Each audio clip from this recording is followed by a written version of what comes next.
Halo, siang teman-teman semua. Balik lagi di acara EFC hari ini. Jadi di hari Sabtu ini kayak biasanya akan ada dokter ya. Biasanya ada seminar kesehatan.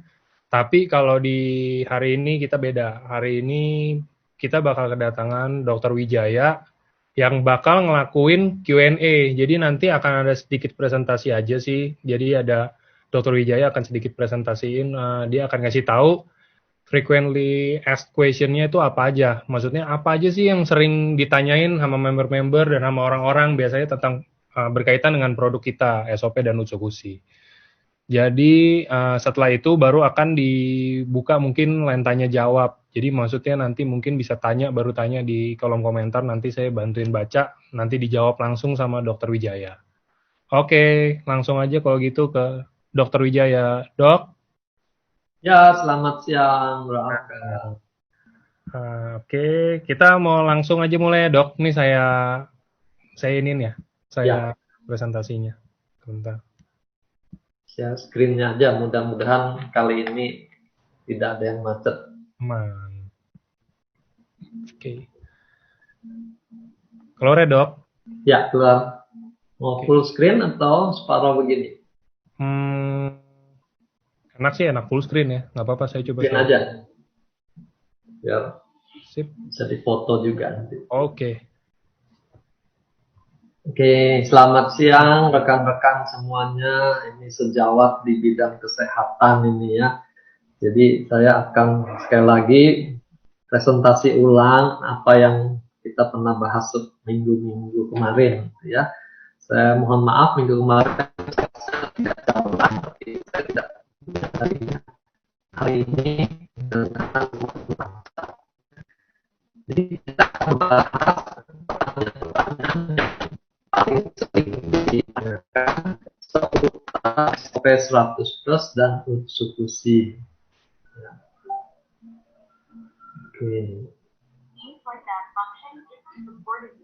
Nah, next bisa Oke. enggak? Oke. Nah, ini pertanyaan pertama. Ada suatu kondisi, pilih yang mana? Gitu ya. Ini untuk pemula yang belum membaca paten fungsinya, wajar untuk bertanya itu. Tapi kalau sudah mendalami 3 paten fungsi masing-masing, kita mestinya tidak akan kebingungan lagi untuk memilih 2 produk ini ya, karena ini baru 2, nanti PNS akan masukkan banyak, kita bingung sendiri ya. Jadi saya ringkas saja, kapan kita pilih SOP 100, kapan kita pilih Utsukushi. SOP 100 itu punya 3 paten fungsi ya. Jadi ini sudah hasil penelitian yang kita berani ajukan sebagai hasil yang akan terjadi ya. Jadi pertama, regenerasi sel. Nah, kita tahu sel ini dasar dari jaringan dan jaringan nanti akan membentuk organ ya. Jadi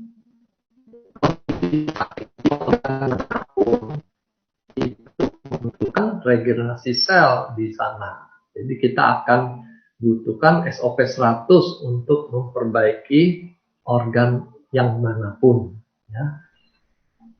Yang kedua, SOP 100 plus akan melancarkan aliran darah. Jadi untuk penyakit-penyakit yang disebabkan langsung oleh gangguan aliran darah, SOP 100 plus ini menjadi suatu kewajiban ya. Misalnya pasien kencing manis yang pembuluh darahnya tuh sudah banyak mampet-mampet, itu sangat butuh aliran darah. Lalu orang dengan serangan jantung, serangan stroke itu juga menunjukkan dia butuh bantuan melancarkan aliran darahnya ya.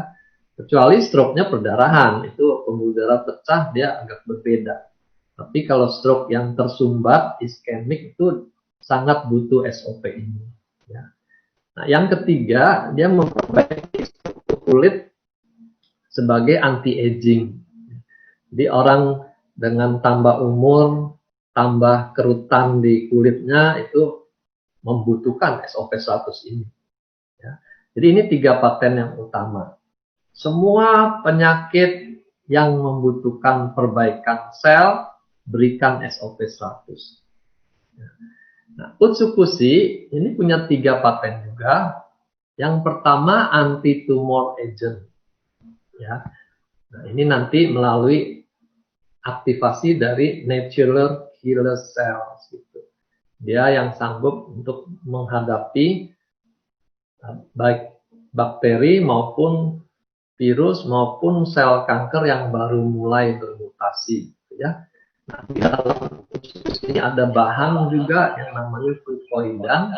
Ini sudah terkenal untuk melawan kanker. Nah, jadi semua kasus bersifat tumor atau kanker kita butuh Utsukushi. Paten yang kedua, dia mengaktifasi sistem kekebalan tubuh kita, sistem imunitas kita. Ya.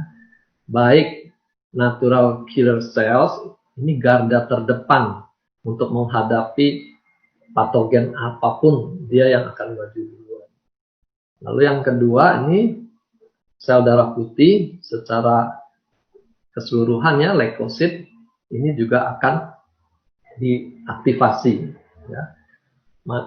Pada kondisi infeksi virus ini seringkali leukositnya turun, ya, normalnya 5.000 sampai 10.000, dia bisa turun sampai 2.000. Pada pasien COVID juga leukositnya sering turun.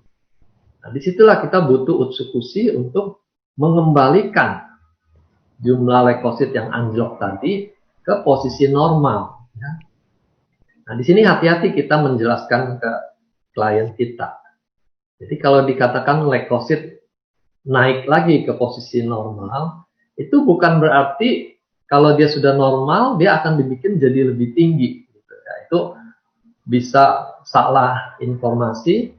Orang yang sakit leukemia ketakutan untuk minum Utsukushi. Ya, jadi dia tidak bekerja seperti itu. Dia tidak menaikkan leukosit yang normal, tapi dia memulihkan leukosit yang anjlok, yang turun pada waktu terjadi infeksi. Ya. Dan penelitian di Jepang juga menunjukkan khasiatnya secara khusus pada hepatitis C. Nah, nanti ada pertanyaan kalau hepatitis B, hepatitis A bisa nggak gitu ya? Itu pertanyaan dijawab di poin yang kedua, mengaktifasi sistem imun. Berarti infeksi jenis apapun, sel leukosit kita sudah disiapkan untuk melawan dia. Gitu ya. Nah, kenapa di sini ditekankan hepatitis C? Karena hepatitis C ini jenis hepatitis yang beresiko komplikasinya menjadi sirosis dan menjadi kanker hati. Jadi kalau kita bisa di kondisi awal mengatasi hepatitis C, klien kita terlindungi dari kemungkinan dia kena sirosis atau kena kanker hati. Gitu ya. Jadi ini diingat. Dia bisa untuk hepatitis A, B, ataupun yang lain lewat paten yang nomor 2. Oke. Jadi kesimpulan pertama, untuk berbagai kondisi sakit, gangguan aliran darah, atau suatu kerusakan sel dalam jumlah banyak, ya, misalnya kecelakaan lalu lintas, habis operasi, habis radiasi, habis kemoterapi, ini kita sangat membutuhkan SOP 100+. Nah, kalau kasusnya ada infeksi, ada tumor, kita butuh Utsukushi. Ya, ditambah lagi, dia punya peranan membersihkan usus dan liver.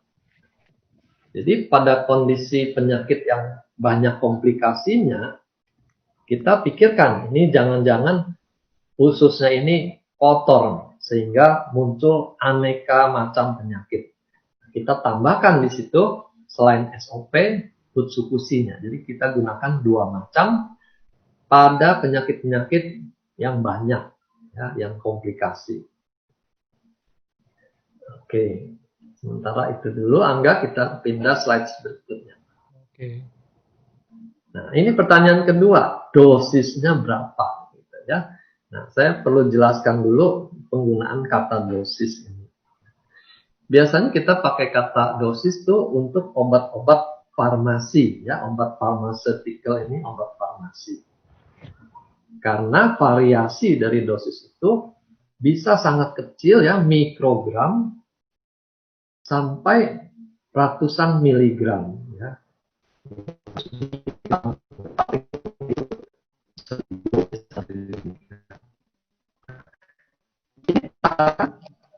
Harus tepat. Makin kecil takarannya ini, dosisnya, makin keras obatnya. Nah, makin keras obatnya, kita nggak boleh sembarangan mengganti-ganti dosisnya. Nah, ini berlaku untuk obat farmasi. Nah, berbeda dengan produk dari makanan, ya, yang sekarang dikenal nutraceutical. Jadi ini ekstrak makanan dengan kekuatan seperti obat, gitu, ya. Tapi bahannya dari makanan. Nah, di sini takarannya lebih besar, gram-graman. Jadi kalau di sini mikro dan mili, di sini gram-graman. Misalnya SOP saja 3 gram, Otsukushi 2 gram. Mereka lebih luas range-nya. Ya. Jadi pada umumnya kita range-nya 1 sampai 6 saset. Gitu, ya. Jadi 6 kali lipat pun masih aman-aman saja untuk produk nutraceutical. Tapi kalau obat farmasi jangan coba-coba. Yang 2 tablet dibikin jadi 6 tablet tuh. Kalau obat darah tinggi langsung anjlok tensinya. Ya. Di dosis itu kita perlu aturan yang ketat. Tapi kalau makanan kita pakai istilah takaran. Ya. Kemudian berapa kali sehari? Kalau di dalam industri farmasi, berapa kali itu ditentukan oleh yang namanya waktu paruh. Jadi suatu obat, waktu masuk di dalam darah tuh berkurang menjadi separuhnya dalam berapa jam. Nah, itu akan menentukan obat itu harus diberikan berapa kali sehari. Ya, misalnya obatnya itu berkurang 50% setelah 24 jam. Berarti obat itu hanya bisa diberikan sehari sekali. Tidak boleh diberikan 2 kali, 3 kali. Nanti dosisnya akan berlipat ganda. Ya. Jadi sangat tergantung pada waktu paruh ini. 1 kali 1 atau 3 kali 1 ditentukan oleh ini. Nah, ini cara penulisannya biasa kita seperti ini. Yang di depan ini frekuensinya. 4 kali 1 berarti sehari 4 kali. Artinya di dalam 6 jam dosisnya sudah berturun separuhnya. Sehingga kita perlu masukkan dosis yang kedua. Ya, ini kita bicara obat. Tapi kalau nutrisi, kita bahas kebutuhan per hari. Gitu, ya. Jadi kalau SOP atau Otsukushi kita katakan hari, jadi dalam 1 hari ya bisa sampai 6 saset gitu. Ya. Nah, pembagiannya ini kita sesuaikan dengan ya. Kalau untuk sehat-sehat saja supaya tetap fit tidak sakit, kita cukup sehari sekali. Gitu. Nah, kalau dia mulai ada sakit-sakitan, kita gunakan 2 kali 1 saset. Ya, jadi sehari 2 kali 1 saset. Ya. Kalau penyakitnya lebih berat lagi, lebih banyak komplikasi, lebih banyak sel yang rusak, kita naikkan. 3 kali, 4 kali. Nah, 4 kali 1 atau 2 kali 2. Ini kalau jumlahnya sama-sama 4 dalam sehari. Ya, kebutuhannya terpenuhi. Nah, ini kita, variasi ini, kita perhatikan lagi, orangnya itu gemuk atau kurus misalnya. Ya, kalau orangnya gemuk, selnya lebih banyak, dia butuh sekali masuk lebih banyak. Jadi kita kasih sekali masuk 2 saset misalnya. Gitu. Ya. Kalau sudah gemuk, penyakitnya juga lebih berat, kita bisa kasih 3 kali 2 saset. Gitu, ya. Jadi ini takaran ini variasinya sangat fleksibel. Ya. Jadi jangan kita samakan semua kasus. Si A pakai berapa? 3 kali 1. Oh, saya juga 3 kali 1. Belum tentu. Ya. Tergantung kebutuhan masing-masing itu bisa berbeda-beda. Nah, obat farmasi ini punya kelemahan. Kalau dia dosis tinggi dan dimakan lama, ini akan muncul efek samping. Ya. Atau kalau dia misalnya dibuangnya di ginjal, dia akan memberatkan organ ginjal. Nah, kalau dia diprosesnya di liver, dia memberatkan organ liver. Itu kelemahan obat farmasi kalau dimakan dosis tinggi dan lama. Ya. Tapi kalau makanan nutraceutical ini aman karena dia termasuk nutrisi. Dia boleh dimakan waktu lama. Ya. Jadi dia bisa mulai kapan saja, dia bisa stop kapan saja dengan aman. Beda dengan obat, nggak boleh di stop sembarangan. Ya, obat kejang kalau di stop mendadak, orangnya bisa kejang-kejang yang serius. Ya. Jadi hati-hati dengan obat, tapi kita cukup aman dengan nutraceutical ini. Nah, kalau di farmasi kita kenal efek samping, kalau di nutraceutical ini efek sampingnya tuh sangat minim, ya, sangat jarang terjadi. Yang ada biasanya itu suatu healing crisis. Jadi pada proses dia penyembuhan diri itu keluar gejala-gejala seperti orang sakit atau penyakit yang sedang berlangsung itu sepertinya memburuk. Nah itu sering terjadi. Itu namanya healing crisis. Tapi jangka panjang ini akan berlalu dan justru organ-organnya akan makin kuat, makin sembuh dari kondisi sakit sebelumnya. Ya, nah, ini penting ya kita membedakan dua dunia yang berbeda ini. Karena seringkali pertanyaannya itu berasumsi pada obat, tapi membicarakan mengenai makanan. Itu nggak nyambung jadinya. Ya, oke, lanjut, Langga. Oke.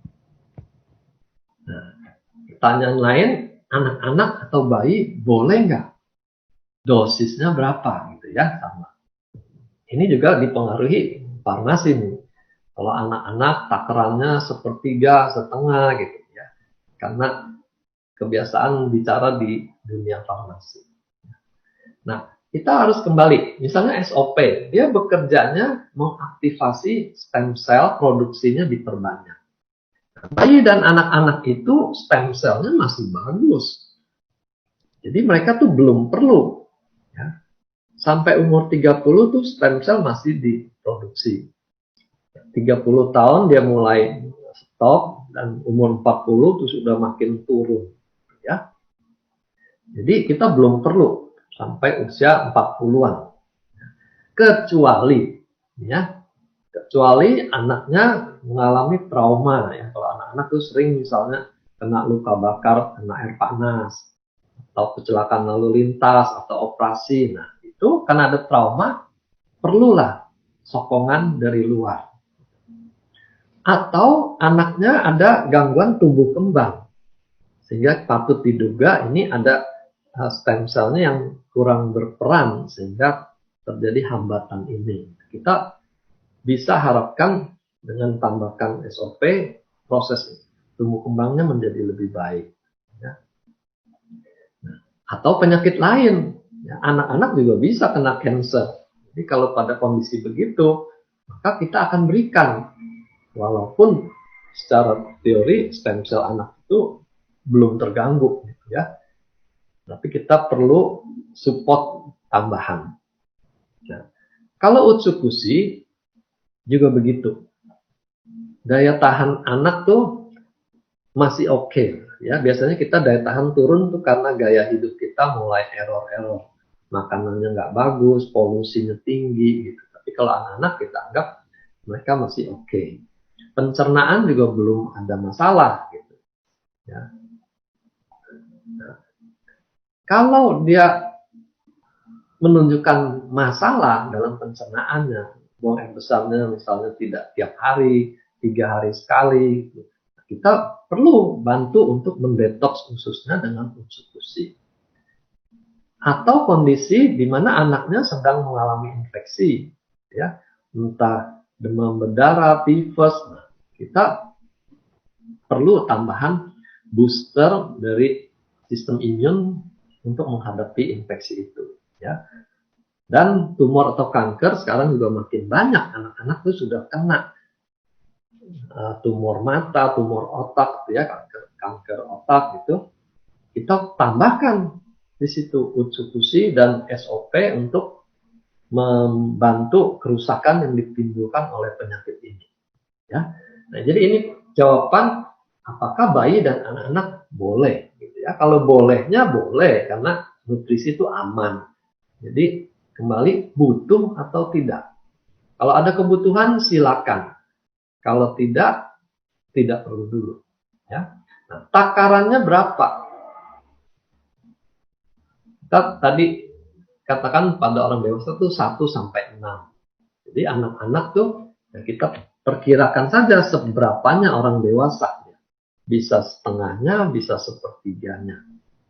Ya, kita atur sesuai kebutuhan. Jadi sekali lagi selalu kembali pada kebutuhannya berapa. Oke, lanjut Pak Angga. Yes, Dok. Oke. Suaranya terdengar ya Pak Angga? Dengar kok, jelas, Dok. Cuman emang kadang-kadang sempat berasa kayak putus-putus aja sih. Oke. Nah, sekarang ibu hamil ya. Boleh tidak? Nah, ini kebijakan umum saja kalau wanita hamil trimester pertama, 3 bulan pertama itu usahakan jangan masuk bahan-bahan di luar makanan minuman yang semestinya, gitu ya. Karena kita jaga-jaga itu fase bayi itu sedang tumbuh kembang organ-organ yang penting gitu. Jadi belum jadi organ-organnya. Sehingga kalau terjadi gangguan di 3 bulan pertama, bayinya bisa cacat bawaan. Itu yang concern yang dikhawatirkan oleh orang-orang kesehatan terkait ibu hamil. Kalau sudah lewat 3 bulan pertama, itu lebih aman konsumsi. Ya. Kecuali obat-obat tertentu tuh yang jelas ada efek pada janin itu akan dikasih peringatan. Jangan diberikan pada wanita hamil. Ya. Tapi kalau nutrisi itu boleh. Jadi 3 bulan ke atas itu aman. Ya. Sekali lagi SOP maupun Utsukushi termasuk nutraceutical, ekstrak dari makanan dengan kekuatan seperti obat. Ya. Ini aman. Dan kita disupport dengan sertifikasi yang memastikan tidak ada bahan-bahan berbahaya di dalam produk ini. Tidak ada racun, logam berat, tidak ada radiasi, pestisida, dan hormon. Gitu ya. Karena makanan pun sekarang belum tentu aman dari hormon. Makan ayam, kalau ayamnya disuntik-suntik supaya cepat gemuk, nanti ayamnya mengandung hormon. Nah, itu akan mempengaruhi keseimbangan hormon di badan kita. Jadi dari segi itu produk kita jauh lebih aman daripada ayam broiler yang tidak jelas apakah makanannya atau proses penggemukannya itu diberi hormon. Ya. Nah, pestisida juga kita dipastikan tidak ada. Kalau kita makan sayuran, ya, secara alamiah sayuran itu sehat. Tapi kalau sayurannya disemprot pestisida yang begitu tinggi, ya, kan jadi tidak aman juga. Ya. Jadi di sini kita bisa pastikan kalau bicara mengenai bahan-bahan berbahaya, produk kita aman. Oke, lanjut, Angga. Oke. Nah, selanjutnya mulai bermunculan konsultasi masing-masing membahas kliennya dengan aneka penyakit dari A sampai Z, gitu ya. Dan pertanyaannya sama, minum yang mana, dosisnya berapa, gitu ya. Nah, ada lagi yang lebih kritis menanyakan ada nggak uji klinis untuk penyakit X misalnya gitu ya. Nah, di sini saya bisa jawab sekalian. SOP dan Utsukushi tidak dirancang untuk mengobati penyakit tertentu. Gitu ya. Jadi kita jangan klaim ini bisa untuk glaukoma, ini bisa untuk Hodgkin gitu. Enggak, tidak ada penelitian yang mengarah pada penyakit tertentu. Ya. Jadi jangan tanya, ada nggak uji klinis untuk penyakit A misalnya gitu. Tidak ada. Karena produk ini memang tidak dirancang untuk mengobati penyakit. Ya. Kita bermain di bidang kesehatan. Tujuannya itu untuk menyehatkan sel, selnya nanti menyehatkan organ, nanti penyakitnya akan dipulihkan gitu ya. Berbeda dengan obat farmasi tadi. Jadi tidak ada uji klinis untuk penyakit apapun dari A sampai Z. Ya. Nah, pilih produk yang mana ya? Kembali ke tadi slide 2 ya, SOP atau substitusi tergantung fungsi yang diperlukan yang mana. Lalu takaran, nah di sini kita pakai nalar secara umum. Usia lanjut, stem cell-nya makin turun, makin minim. Sehingga dia butuh lebih banyak. Penelitian umur 60, stem cell itu sudah turun 60% sampai 80%. Ya. Berarti dia butuh lebih banyak dibandingkan orang-orang yang masih umur 40-an, 50-an. Ya. Lalu penyakit yang berat juga membutuhkan lebih banyak. Penyakit yang sudah 10 tahun itu dengan berbagai komplikasi butuh lebih banyak. Dan juga tadi orang yang beratnya lebih berat, dia butuh lebih banyak. Ini yang menjadi patokan kita, takarannya berapa nih? Sakit yang ringan 2x1. Kalau dia ringan tapi umurnya lanjut usia, umur 60, kita perlu lebih dari 2x1 gitu. Bisa 3x1, 4x1, tergantung kondisi yang ada di sini. Ya. Jadi sekali lagi jangan harapkan ada pedoman takaran untuk penyakit A berapa gitu. Tidak bisa. Kita selalu harus kembali pada kebutuhan orang itu berapa. Penyakitnya mungkin sama jenisnya, tapi umurnya beda, komplikasinya beda, maka takarannya juga akan beda. Dia butuh lebih banyak. Ya, lanjut. Nah, ini lain lagi ceritanya. Ya. Disebutkan member saya sakit X. Setelah minum SOP atau setelah minum UTSU muncul gejala E. Kenapa ya? Jadi sering tanya kenapa. Saya nggak susah untuk menjawab saya tidak tahu gitu, atau saya belum tahu. Karena kan susah menjawab apa yang terjadi pada diri orang ke orang. Banyak macam penyebabnya. Kalau hanya dari cerita, saya nggak bisa jawab. Ini kelemahan para dokter ini. Tidak sehebat orang pintar. Kalau orang pintar malah belum cerita, dia sudah tahu penyakitnya apa.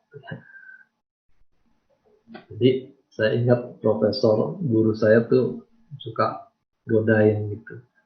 Ya, Wijaya, kita ini bukan orang pintar ya.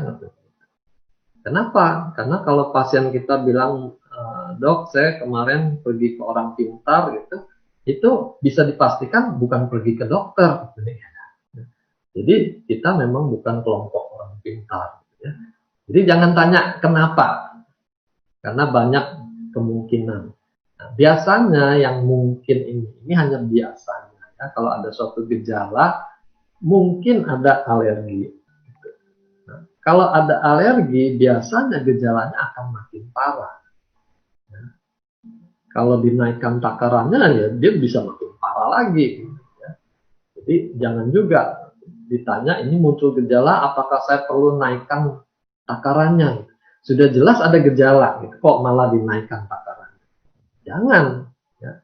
Kalau perlu kita turunkan atau kita stop dulu kalau memang gejalanya itu mengganggu sekali. Ya. Nah, kemungkinan kedua itu reaksi detox.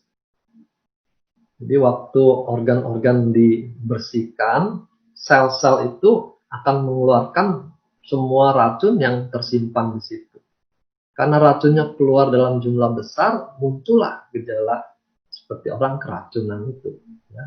Jadi proses detox tapi membuat gejala seperti orang keracunan. Nah, proses detox ini akan mereda karena tubuh kita akan makin bersih.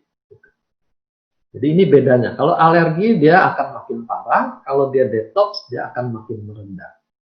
Kita bantu dengan mengurangi takarannya. Ya. Kalau tadinya pada takaran 2x1 dia muncul gejala, ya kita turunkan 1x1. Lalu sarankan minum air lebih banyak. Ya. 8-10 gelas per hari ini sudah cukup untuk membantu proses detox ini sehingga racun-racun itu semua dibuang keluar ya, lewat urin, lewat kotoran, lewat keringat itu semua dibantu keluar lebih cepat dan gejalanya akan mereda. Lanjut tangga. Ini pertanyaan lain. Kalau SOP UTSU itu saya stop, apakah penyakitnya akan muncul lagi? Ya. Nah ini saya mau ketawa nggak tega juga gitu. Karena pada dasarnya penyakit apa sih yang nggak bisa muncul lagi? Sakit kepala juga lain kali bisa muncul lagi, vertigo juga bisa muncul lagi. Kenapa aneh kalau suatu penyakit muncul lagi? Nah, ini kita bandingkan dengan suatu alat bantu kesehatan. Misalnya saya sendiri pakai kacamata. Ya. Jadi kan aneh kalau saya bertanya, kalau kacamata saya dilepas, apakah penglihatan saya akan buram lagi? Gitu. Ya terang lah, namanya juga alat bantu. SOP atau utsikusi ini termasuk alat bantu meregenerasi sel. Kalau dia di stop, berarti bantuan regenerasi ini akan berhenti dan prosesnya kembali secara alamiah seperti sebelumnya, tubuh mengalami degenerasi. Gitu. Hanya itu konsekuensinya kalau di stop. Ya. Nah, pertanyaannya, kalau sekarang saya makan hasilnya bagus, lalu saya stop. Berani nggak nanti reuni sama teman-teman 10 tahun lagi? Teman-temannya continue makan, saya tidak makan, waktu reuni kelihatan lah gitu. Ya, coba yang udah pernah reuni, pernah nggak bandingkan kondisi kulit, rambut, dan penampilan fisik dari teman-teman sekelas? Ya, kan beda-beda. Penuaannya itu beda-beda. Itu karena ada yang dirawat, ada yang tidak peduli dengan kesehatannya. Ya. Sehingga proses degenerasinya ini berjalan dengan cepat.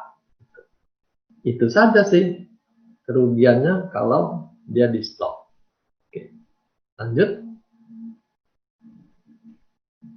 Nah, terkait dia perlu makan jangka panjang, muncul pertanyaan yang lebih negatif lagi. Gitu ya. Wah, kalau gitu saya bisa ketergantungan sama SOP utsikusi. Ya, dia pakai kata ketergantungan. Nah, benar nggak kita mengalami ketergantungan? Balik ke tadi slide yang sebelumnya, ya. Itu alat penopang untuk melawan degenerasi. Kalau penopangnya di stop, ya dia hanya kembali mengalami degenerasi, itu saja. Nah, bandingkan dengan ketergantungan obat. Orang yang morfinis misalnya sudah ketergantungan, kalau obatnya di stop, dia muncul sakau, itu disebut withdrawal. Ya. Nah, mungkin kita lebih jarang lihat orang sakau. Ini yang lebih sering, withdrawal terhadap alkohol. Ya. Orang yang rutin minum alkohol, lalu dia mau berhenti minum, bisa muncul gejala seperti ini. Dia marah-marah bawaannya, gaduh gelisah, ya, nggak bisa mikir dengan jernih, depresi, keringetan, ketakutan, ya, nah, ini jantungnya jadi cepat. Ini kalau dia stop alkoholnya. Inilah yang namanya ketergantungan. Coba berhenti minum SOP, berhenti minum substitusi, muncul gejala-gejala ini. Kalau nggak ada, jangan sebut-sebut kata ketergantungan, nanti kita diketawain. Ya. Oke, lanjut. Minum berapa lama bisa ada hasil? Nah, ini suatu pertanyaan yang simpel, tapi jawabannya yang susah. Berapa lama ya tergantung dia kondisinya seperti apa. Sakitnya sudah berapa lama. Kalau sakitnya baru berapa hari, tentu tidak perlu lama-lama untuk memperbaikinya.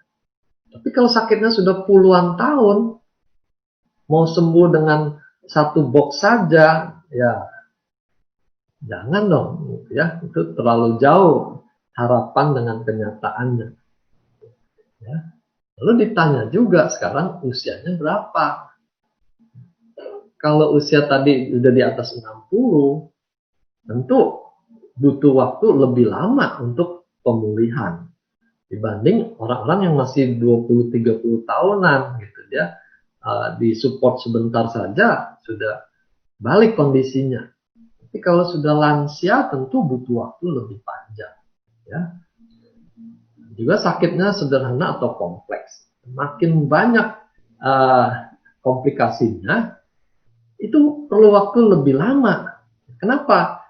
Karena SOP itu tidak sekaligus mereparasi seluruh organ berbarengan.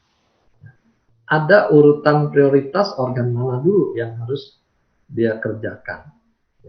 Jadi kalau kliennya berharap misalnya alerginya itu hilang misalnya, tapi di tubuhnya ternyata ada organ-organ lain yang lebih penting untuk direparasi, tubuh akan menomorsatukan organ yang lain, sehingga kesannya kok alerginya nggak hilang-hilang gitu ya. Jadi di sini perlu kesabaran sampai giliran organ tersebut diperbaiki. Ya.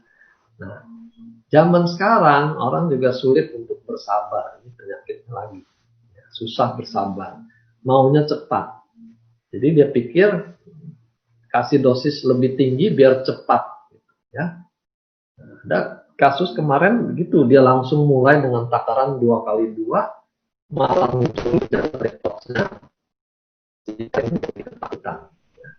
jadi jangan main hantam takaran tinggi karena berharap jadi makin cepat. Ya, belum tentu akan jadi lebih cepat karena tubuh kita itu ada yang disebut kebutuhan optimalnya dia.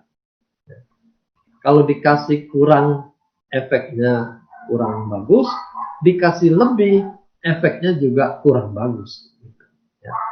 Jadi di sini kita perlu menyesuaikan pada masing-masing individu berapa dia butuhnya. Oke ya. Lanjut. Nah, ini kita bayangkan regenerasi itu seperti merenovasi rumah. Kalau rumahnya sederhana, tentu renovasinya juga nggak ribet. Tidak butuh waktu lama, tidak butuh bahan-bahan yang banyak. Tapi kalau merenovasi kompleks seperti bangunan istana begini, tentu butuh bahan lebih banyak dan waktu lebih lama. Gitu, ya. Nah, ini contoh kita berhadapan dengan klien dengan kebutuhan yang berbeda. Jangan kliennya penyakitnya kompleks, umurnya sudah lanjut, kita berharap perbaikannya secepat memperbaiki RSSS misalnya gitu. Ya nggak bisa. Berikan sesuai kebutuhan dia. Perlu berapa lama, ikuti saja tubuhnya itu butuh berapa lama. Jangan dipaksa untuk jadi lebih cepat. Ya. Nah, ini pertanyaannya total saya mesti berapa gitu. Jadi seperti mau renovasi berapa yang disediakan. Kita harus lihat tergantung perkembangannya bagaimana. Kalau sudah pulih, tentu kita tidak perlu tambah lagi.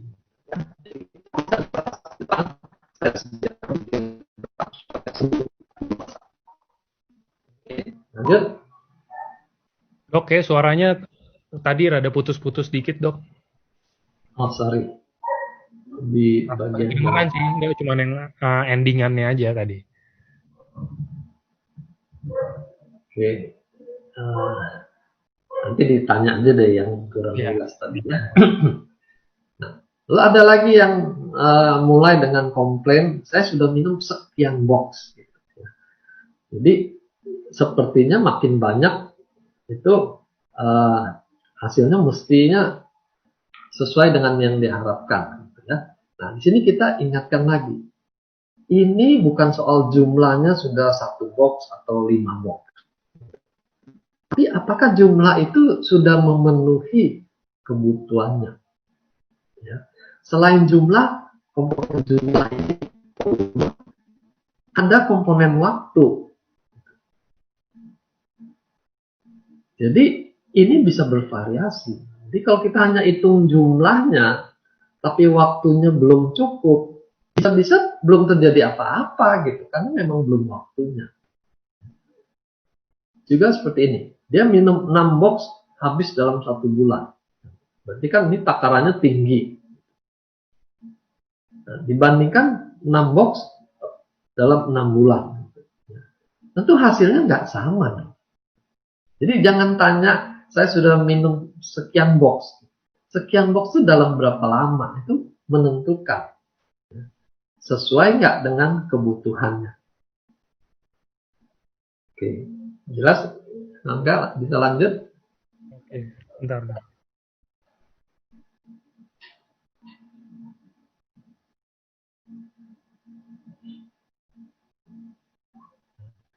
Ini terkait dengan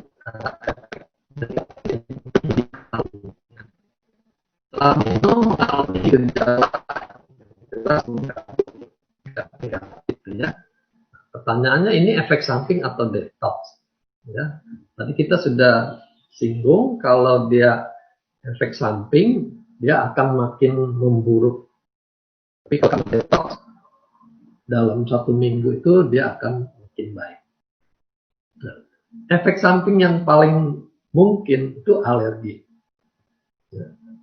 Khususnya pada orang-orang yang super sensitif ya. Jadi alerginya tuh parah. Makan apa saja tuh gampang sekali alergi. Itu hati-hati. SOP juga bisa bikin alergi. Pasien autoimun juga sering tingkat alerginya itu tinggi.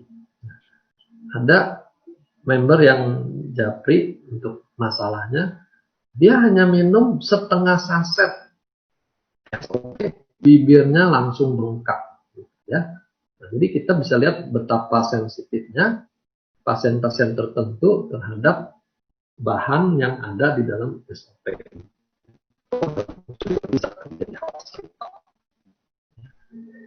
Jadi kalau memang dia alergi, kita jangan paksakan.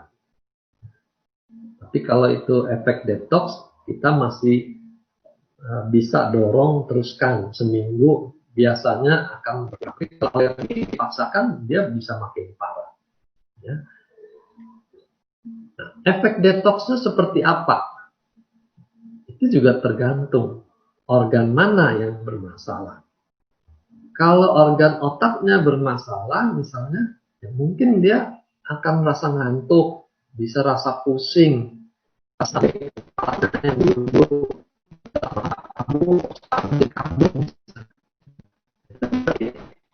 penyakit lamanya itu sebenarnya belum sembuh, hanya tidak muncul saja. Jadi waktu kita berikan produk ini, terjadi proses detox di sana, dia jadi muncul. Kalau problemnya di pencernaan, ya bisa jadi mencret, BAB-nya hitam, baunya menyengat, gitu ya.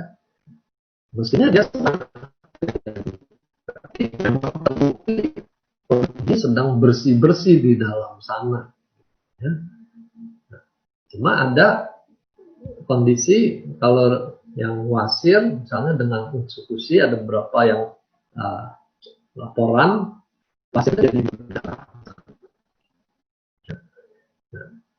Ini kita perhatikan apakah berdarahnya itu makin membaik atau makin parah. Kalau ginjal, dia akan terganggu pada urinnya, ya, urinnya jadi keruh, bisa jadi berbau, berbusa misalnya. Sama, kalau dia detox, dia akan membaik dalam seminggu. Kulit juga bisa, karena detox keluar lewat keringat juga. Jadi kalau keringatnya sekarang kadar racunnya tinggi, dia bisa jadi gatal. Kalau levernya sedang dibongkar tuh bisa terjadi orangnya jadi nggak nafsu makan. Orangnya jadi bawaan tuh capek misalnya. Ini bagian dari efek detox. Dan patokannya dalam 1 minggu, paling lama 2 minggu, mestinya dia sudah berkurang. Tapi kalau dia jadi berkepanjangan, kita harus analisa ulang, harus periksa lagi ke dokter. Ini kenapa ini kok bukan makin membaik, kok dia malah keterusan. Ya. Ini ada hati-hati kalau gejala negatifnya berupa pendarahan. Kita jangan anggap enteng, oh itu efek detox, gitu ya. Jangan. Kita perlu pastikan itu sumber perdarahannya di mana. Ya. Misalnya tadi di buang air besarnya jadi berdarah. Kita jangan samakan, oh itu seperti teman saya dia punya wasir di dalam karena makan usus-usus wasirnya jadi berdarah, nanti bisa sembuh sendiri kok. Hati-hati. Siapa tahu dalam kasus yang dihadapi ini ada kanker usus di sana. Jadi usus-ususnya diaktifkan mengurangi kankernya, ada reaksi perdarahan. Justru kita mesti dorong dia untuk periksa ada di dalam sana ada apa yang bikin perdarahan. Ya. Ada klien juga melaporkan wanita sudah menopause, minum utsukushi kok malah sekarang jadi keputihan. Ya. Saya sarankan periksa. Karena bisa saja utsukushi mengaktifkan perlawanan, terjadi pertempuran di dalam sana, entah di rahimnya atau leher rahimnya, sehingga terjadi keputihan. Lebih aman diperiksa daripada kita berasumsi, oh itu efek detox, gitu ya. Kalau ternyata dia kanker kan, kita jadi terlambat menanganinya. Oke, lanjut.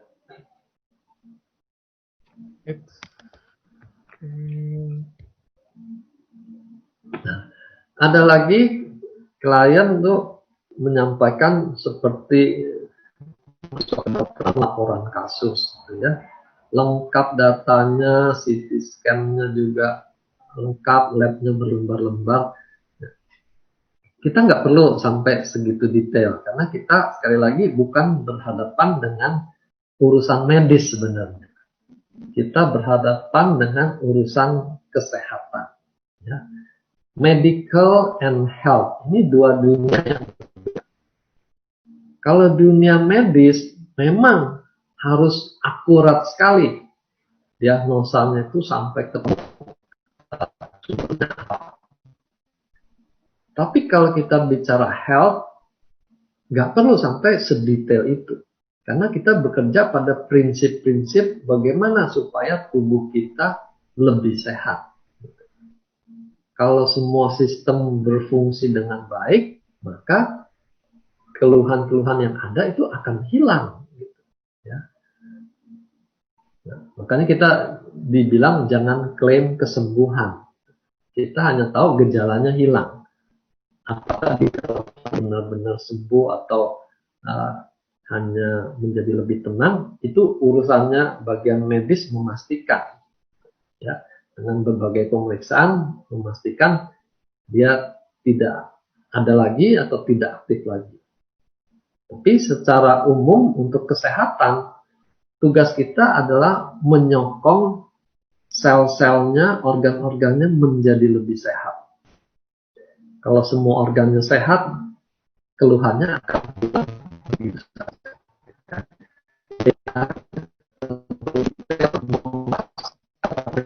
Dok, sorry dok. Ya, Dia bukan putus-putus sih, suaranya kayak suara robot gitu loh, putus-putus yang kresek-kresek. terus kayak di mana ya? Sekarang masih? Ini udah enggak. Kadang-kadang aja sih dok, tadi juga dari tadi kadang-kadang doang sih, bentar-bentar gitu. Saya pelanin bicaranya gitu. Hmm, Kayaknya enggak sih, nggak apa-apa. Coba dilanjut lagi aja, nanti saya kabarin kalau memang misalkan ada kresek nggak jelasnya lagi dok. Ya, ya. Oke, kasih. Ini ingat, kita ingat terus ya, kita nutraceutical, makanan kesehatan, tapi khusus kita dengan paten fungsi makanan yang seperti obat. Ya. Target kita adalah mengupayakan kesehatannya membaik, bukan seperti obat melenyapkan penyakitnya. Ya, itu aja bedanya. Oke, lanjut. Lalu ada yang mempertanyakan soal ingredientnya. Isinya apa SOP? Nah, ini contohnya. Nah, dia ada klien mahnya sensitif terhadap vitamin B kompleks. Apa mengandung B kompleks? Ya. Saya baru dengar B kompleks mengganggu lambung. Ya. Tapi intinya kita tidak perlu khawatir dengan ingredientnya mengganggu organ. Karena kita tidak bermain di dosis tinggi. Ya, misalnya vitamin C, ada nggak vitamin C? Kalaupun ada itu takarannya itu nggak sampai 1000 mg yang bisa mengganggu lambung. Ya, itu kita bisa pastikan. Dan memang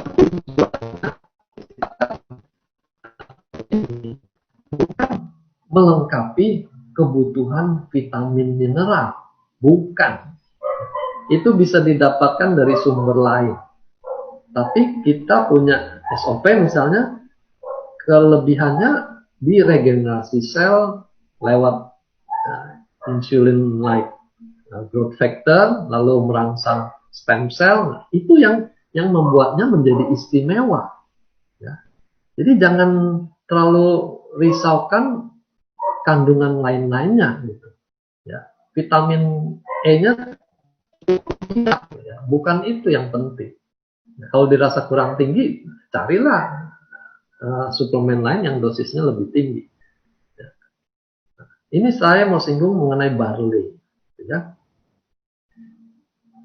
Kalau barley yang dimaksud di kesehatan umum itu sering dikaitkan dengan pasien autoimun yang dilarang untuk makan barley. Karena dalam barley itu ada gluten. Gluten itu bisa membuat autoimunnya tuh menjadi aktif. Ya. Barley yang ada di SOP itu bukan barley yang ada di market umum, tapi dia termasuk Chinese barley ya, pearl barley atau nama lainnya Jobsteer atau Coix-seed. Ya, ini jenis yang berbeda dengan barley pada umumnya. Dan bisa dipastikan spesies barley yang ini, pearl barley ini tidak mengandung gluten. Jadi aman untuk pasien autoimun. Ya. Oke, lanjut. Nah, menyangkut pasien autoimun, sering kita diadu dengan dokter-dokter yang berkecimpung di komunitas autoimun. Ya. Nah, ini yang autoimun ya, yang nomor ketiga ini. Di komunitas itu, dokter itu melarang menggunakan SOP dan substitusi. Karena dikhawatirkan membuat sistem imunnya jadi galak dan bikin autoimunnya kambuh. Ya. Jadi diadu nih, kata dokter sana nggak boleh. Gimana? Dokter di AFC boleh atau enggak? Susah juga posisinya kalau kita diadu seperti itu. karena belum tentu yang dibaca sama bukunya. Nah, cuma supaya kita nggak membuat pasiennya tuh bingung, jadi saya makan atau enggak, gitu ya. Kita ikuti teori kekhawatiran dia mengaktifkan imun sel sehingga autoimunnya menjadi aktif lagi. Ya. Kenapa? Karena mereka sedang memberikan penekan sistem imun. Ya, obat-obat yang diberikan pada penyakit autoimun itu adalah menekan sistem imun. Nah, kalau kita mengaktifkan sistem imun, mereka tentu akan keberatan. Capek-capek ditekan, kamu aktifkan lagi gitu ya. Nah, dari produk kita yang ada paten fungsi mengaktifkan sistem imun itu adalah Utsukushi, bukan SOP. Jadi kita bisa katakan kalau SOP itu untuk semua sel dia bagus-bagus aja. Bahkan kita sudah dapatkan pasien autoimun pun membaik dengan konsumsi SOP ini. Ya. Tapi kalau Utsukushi ya kita ikuti. Dia larang, kita jangan kasih dulu sampai SOP-nya menetralisir semua reaksi autoimunnya. Kita mau tambahkan Utsukushi untuk detox-nya, belakangan kita berikan. Ya. Nah, ada lagi dia pertanyakan obat-obat yang sedang dimakan. Misalnya di sini pasiennya sedang minum Plavix misalnya gitu. Lalu terjadi mimisan. Gitu. Ya. Tanyanya ke kita, ini Plavixnya boleh di stop nggak? Gitu ya. Usahakan kita tidak menjawab hal itu. Gitu ya. Menyetop obat yang sedang diberikan oleh dokter lain itu wewenangnya dokter yang memberikan obat. Gitu. Ya. Kita jangan stop, nanti dokternya tersinggung. Makin nggak dikasih kita berikan suplemen ini itu dianggap kita mencampuri urusan medis ya. Jadi soal mengurangi Plavix atau tidak kembalikan ke dokternya, dia yang kasih, dia yang putuskan mau kurangi atau mau stop. SOP berfungsi melancarkan darah. Obat-obat pengencer darah ini juga melancarkan. Kombinasi SOP dengan Plavix itu sebenarnya tidak sampai membuat darah itu jadi begitu encernya terjadi perdarahan, ya. Tidak begitu. Jadi kita jangan khawatir juga kalau orang sudah dibeli obat pengencer darah kita nggak berani kasih SOP gitu. Karena fungsi lain-lain yang dibutuhkan itu lebih tinggi daripada kekhawatiran kita ini darahnya tidak terjadi seperti itu. Oke. Lalu ada lagi yang menanyakan produk dari perusahaan lain. Katanya itu lebih cocok untuk anak-anak autism. Ya, tanyalah ke sana, jangan tanya ke sini gitu. Kita hanya sampaikan fakta dari member-member kita yang ada ADHD, ya bagian dari autism ini mengalami perbaikan gitu dengan SOP gitu. Itu saja yang kita bisa ceritakan. Nah, mengenai produk yang ada di sana itu urusan perusahaan sana gitu. Kita jangan ikut komentar apa yang ada di sana dan kita bilang yang ini lebih bagus, jangan ya. Kita bukan jualan kecap kita nomor satu, bukan seperti itu. Oke, lanjut. Ini menyangkut lain, penyakit genetik. Karena memang dalam slides training ada disinggung. SOP itu bisa memperbaiki ekspresi genetik. Ya.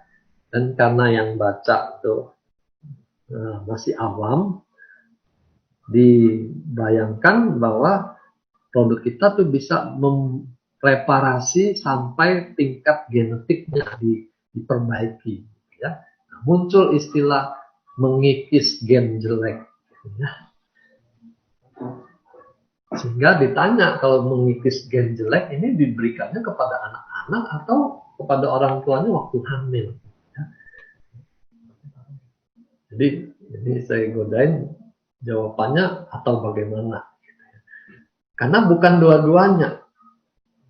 Mau diberikan pada anak-anak ataupun diberikan pada ibu hamil, kita tidak bisa mereparasi gen yang jelek itu. Ya, di sini konsepnya berbeda.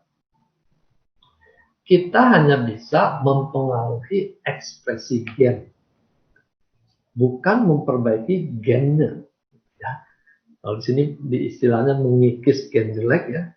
Nah, saya bilang entah dikikis atau disolder kita tidak bisa, tapi ekspresi gennya kita bisa pengaruhi. Ya. Nah, di sini muncul pemahaman yang lebih dalam lagi. Ya. Jadi ada penyakit genetik, ada lagi penyakit epigenetik. Ya. Saya ambil contoh yang sederhana. Keluarga ayahnya misalnya punya bakat kolesterolnya tinggi. Anak-anaknya mewarisi gen kolesterolnya tinggi. Tapi tidak semua anaknya menunjukkan kolesterolnya tinggi. Ya. Jadi itu artinya walaupun genetiknya membawa suatu error, tapi belum tentu penyakitnya itu muncul. Kalau anaknya itu hidup dengan gaya hidup yang tidak sehat, baru penyakit genetik tadi muncul. Nah, jadi epigenetik ini pengaruh dari faktor lingkungan yang menentukan apakah penyakit genetiknya itu akan muncul atau tidak. Ya. Nah, produk kita bisa berpengaruh di sini. Sehingga ekspresi gennya itu tidak muncul. Ini mungkin agak rumit, tapi secara umum seperti itu. Kita tidak memperbaiki genetiknya, tapi kita bisa menjaga supaya dia jangan muncul. Ya. Selain kolesterol, ada genetik lain, ya, kanker, jantung, stroke, ini juga begitu. Tapi kita bisa jaga supaya dia jangan muncul. Kapan dibutuhkan masuknya SOP? Ya. Kalau teori tadi di atas 30 tahun itu sudah tidak produksi baru. Umur 30 itulah kita perlu mulai masuk SOP ini. Ya. 40 perlu lebih banyak karena jumlah selnya juga makin merosot. Oke, ya, lanjut.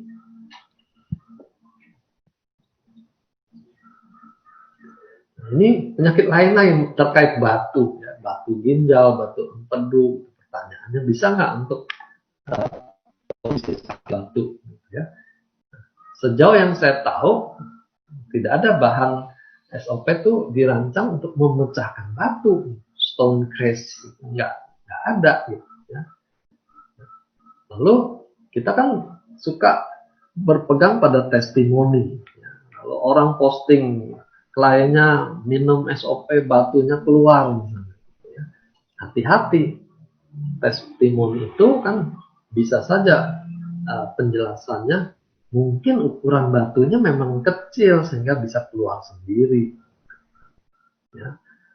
Atau kalau batunya memang sempat macet dengan diberikan SOP, sel-selnya itu lebih berenergi aktif mengeluarkan batu itu dan batu itu bisa keluar, kan bisa terjadi seperti itu. Ya.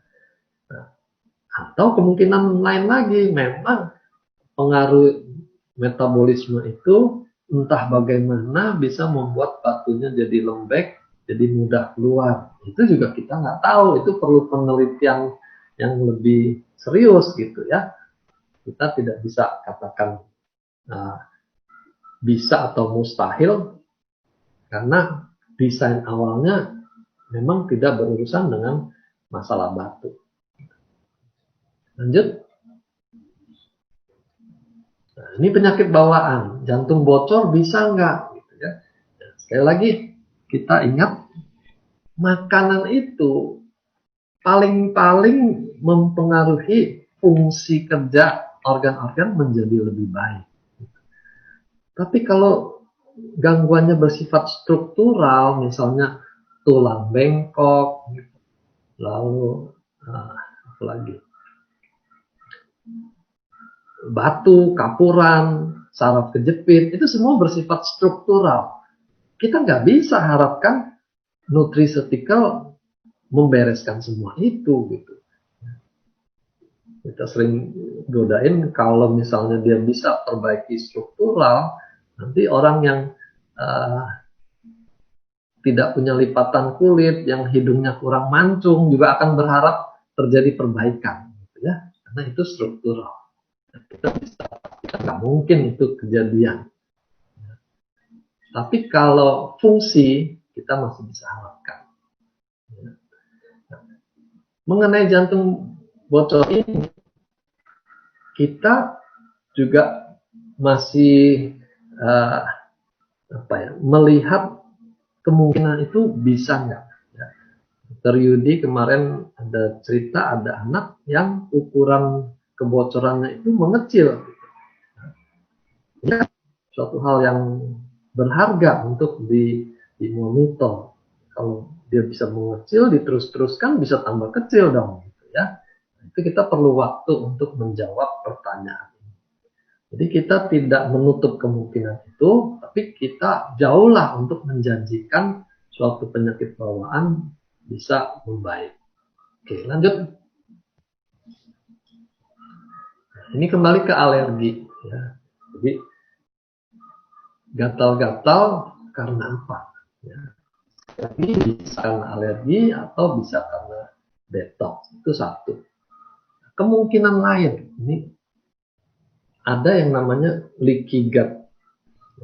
Ususnya itu ada peradangan kronis sehingga sepertinya terjadi kebocoran, protein berukuran besar tuh bisa masuk ke dalam darah, dan protein seperti itu yang memicu reaksi alergi.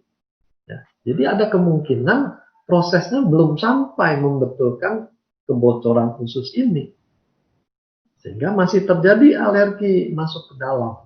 Ya. Jadi bukan karena SOP-nya, tapi karena penyakitnya memang belum tuntas. Atau kemungkinan lain, pasien ini mempunyai populasi jamur yang berlebihan, dan dia mengeluarkan toksin-toksin juga yang membuat pasiennya alergi, gitu ya. Jadi ada banyak kemungkinan lain soal alergi, bukan bolak-balik ini apa gara-gara SOP-nya, ya, selalu jadi kambing hitam. Ya. Yang pasti SOP sendiri bisa membantu mengatasi alergi.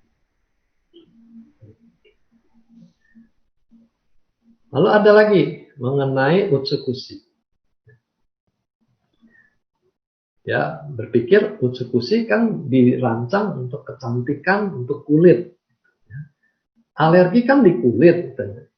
Kenapa bukan utsekusi yang diberikan? Kenapa SOP yang diberikan?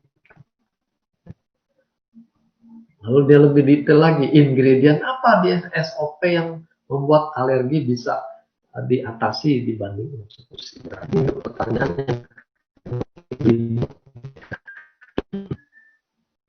Nah, tegaskan alergi itu bukan masalah kulit, itu masalah antibodi terhadap protein asing. Ya. Dan kalau itu terjadi, reaksinya bukan hanya di kulit, bisa di saluran nafas, asmanya kambuh misalnya, sampai dia kesulitan nafas kalau dia alergi, sampai bisa fatal misalnya. Ya. Jadi alergi itu bukan melulu urusan penyakit kulit, sehingga SOP mestinya masuk, bukan gitu. Ya. Nah, kenapa SOP diunggulkan? Karena SOP memang memperbaiki semua sel, regenerasi semua sel. Dalam sistem itu kita harapkan terjadi juga perubahan di situ. Salah satu sistem imun itu adalah suppressor T. Dia punya tugas untuk meredakan reaksi antigen antibodi yang berlangsung supaya tidak berlebihan, ya, kerusakannya jadi tidak kemana-mana. Itu tugasnya dia. Mungkin saja SOP ini memperbaiki suppressor T-nya sehingga dia bisa lebih mengendalikan reaksi alergi, mengendalikan reaksi autoimun. Ya, ini hipotese yang kita pikirkan. Sementara pada Utsukushi dia lebih mengaktifkan sistem imunnya. Jadi bukan tugas utama dia untuk mengatasi soal alergi. Ya, makanya tadi pada kasus autoimun kita tidak berikan dulu Utsukushi ini. Karena dokter dari pihak autoimun keberatan sekali. Sistem imun kalau diaktifkan nanti autoimunnya makin menjadi-jadi. Ya, kita ikuti. Perbaiki saja dulu dengan SOP-nya. Harapkan suppressor T-nya ini memperbaiki sistemnya. Kalau semua sudah tenang, baru kita masukkan yang lain-lain. Oke, lanjut, Mangga. Ini ada pertanyaan, member saya sakit kanker payudara. Apakah produk SOP atau Utsukushi ada pengaruh hormon? Ya. Nah, ini pertanyaan gampang-gampang susah ini. Ya. Karena kalau kita bilang ada, itu, orang kanker payudara tuh sangat sensitif terhadap hormon estrogen. Kalau makanannya mengandung estrogen, itu kanker payudaranya bisa tambah subur. Gitu. Makanya muncul pertanyaan ini. Ya. Tapi ada pengaruhnya atau tidak ini? Jawabannya tergantung konteksnya. Ya. Misalnya, ini ada kelanjutannya Pak Angga. Next. Ya, semuanya aja. Kita bisa pastikan, balik lagi. Kita bisa pastikan SOP tidak mengandung hormon. Kalau yang dia maksud ada pengaruh hormon, di sini tidak ada. Ya, karena dia tidak mengandung hormon. Tapi apakah dia bisa berpengaruh terhadap hormon? Bisa. Ya. Yaitu membuat yang tidak balance, hormon imbalance, menjadi balance. Buktinya apa?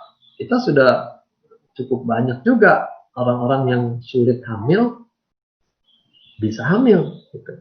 Nah, ini salah satu problem imbalance hormon membuat orang sulit hamil. Jadi ini menunjukkan telah terjadi suatu keseimbangan baru sehingga pasiennya lebih subur. Ya. Lalu orang yang menopause dapat mens lagi misalnya. Ini kan juga ada pengaruh hormon, tapi dia sendiri tidak mengandung hormon. Ya. Lalu untuk kaum prianya yang minum SOP, Mr. P-nya jadi aktif misalnya.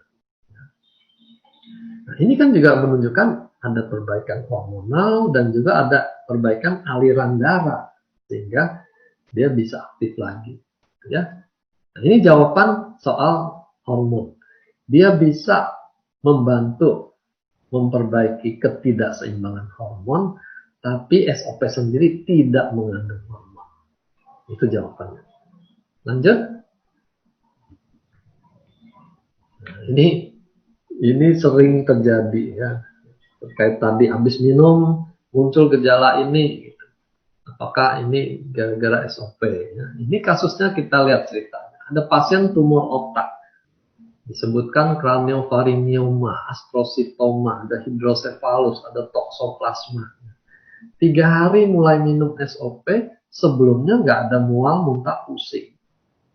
Ini mulai, jadi setelah minum SOP, dia mulai ada mual, muntah, pusing.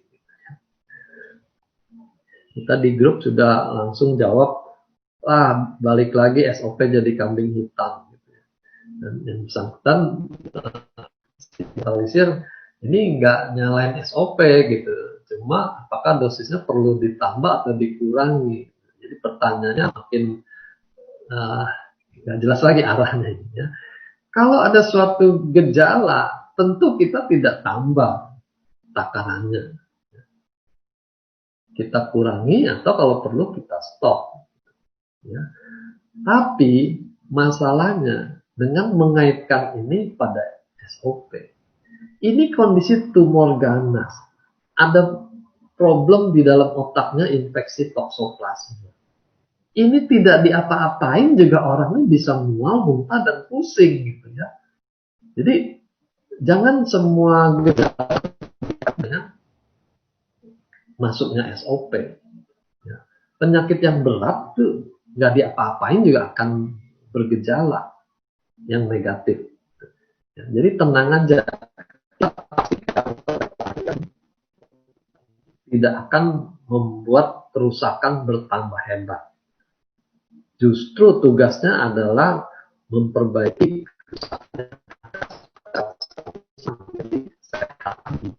ya. Lanjut.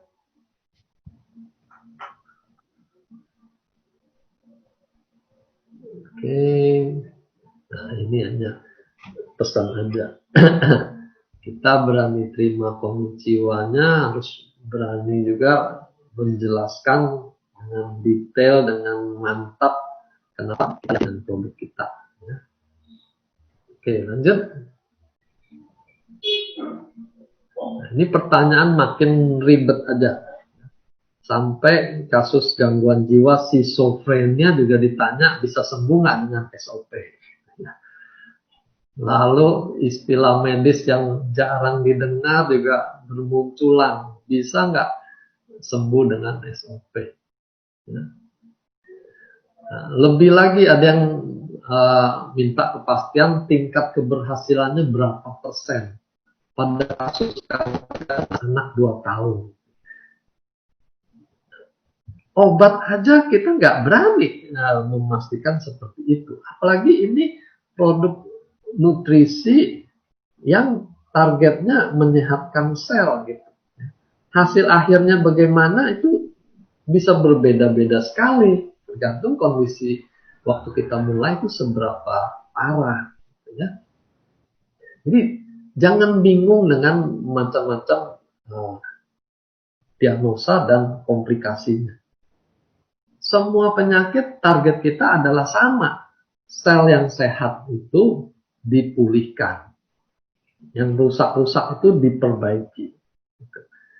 Apakah nanti hasil akhirnya kankernya akan hilang?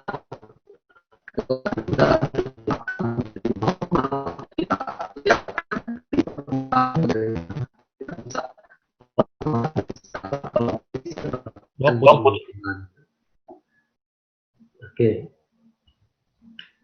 Kalimat terakhir kali ya dok tadi soalnya yang bisa diulang soalnya tadi nggak dengar apa-apa. Ya, jadi kita jangan pusing dengan berbagai istilah, komplikasinya sampai seberapa hebat gitu ya, karena target kita bukan mengeliminasi penyakitnya. Target kita adalah mensupport sel yang sehat, yang rusak karena penyakitnya kita pulihkan. Kalau sel-selnya semua menjadi lebih sehat, fungsinya menjadi lebih sehat, kita harapkan terjadi kemajuan. Gitu, ya. Jadi hasil akhir nanti kita nggak bisa prediksi dari sekarang, apalagi sampai ditanya berapa persen peluangnya. Kita nggak bisa jawab itu. Semua tergantung kondisi masing-masing sakitnya seberapa parah. Ada lagi pertanyaan yang nggak jelas, ini problemnya di penyakit atau apa ya? Si bapak sakit, saya tawarkan SOP, tapi ibunya takut makin buruk. Ini yang mau diobati bapaknya atau ibunya gitu. Jadi di sini kadang-kadang kita berhadapan dengan klien yang permasalahannya itu kompleks, bukan hanya soal kesehatannya, tapi juga soal psikologisnya. Ya. Jadi kita mesti pinter-pinter menjelaskan dengan yakin, dengan mantap, supaya ketakutan-ketakutan ini bisa dihilangkan. Lanjut, habis kayaknya ya. Oke, habis. Ya, silakan. Nah, ini sebentar saya rapiin dulu. Oke.